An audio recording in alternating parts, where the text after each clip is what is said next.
Senjoristė, antra vaikystė. Jokio skirtumo tarp vaikų ir manęs. Nu ką, lekiam. Nebuvo žadėta.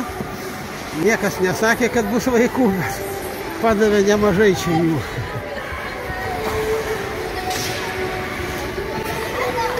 Čia tik tiek nardyt, kad nesusidurtum su jais.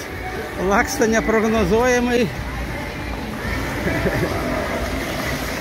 Krenta jie ir nieko. Kai mes nukrentam, tai jau skaudžiai, o jie nieko. Va. Pilna iš zuikių begaudančių. Būriais jie čia laksta.